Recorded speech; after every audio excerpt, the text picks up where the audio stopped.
እኔ በጣም ኩላሊቴን ያመኝ ነበር በጣም ማለት ነው። እና ሐኪም ቤት ሄጄ ኢንፌክሽን ሆኖብሻል እና ሪፈር ነው የምንልክሽ ነው ያለኝ ሐኪሙ ማለት ነው።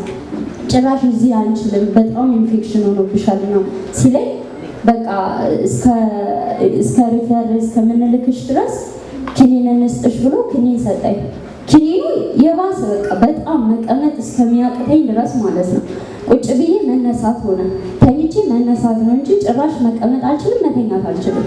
ከዛ ቸርች ትምህርት ነበረ የመጀመሪያ ትምህርት ጀምሬ ከዛ ቸርች ውስጥ ቁጭ ብዬ ትምህርቱን ሳይሆን የማሰላስለው ህመሜ ነው እና መቀመጥ ያቅተኝና በጣም ከአቅሜ በላይ ሲሆን ትቼው እወጣለሁ።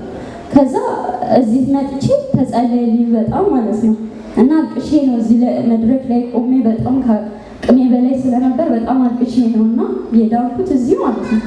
ከዛ አሁን ትምህርቴን በአግባቡ ነው መማረው በስነ ስርዓቱ ማለት ነው።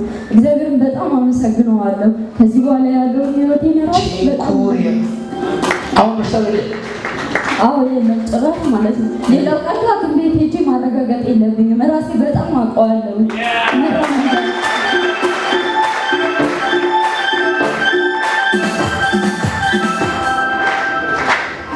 እግዚአብሔርን በጣም አመሰግነዋለሁ። እኛም በጣም እናመሰግን። ትንሽ ሰው ትልቅ እናመሰግን።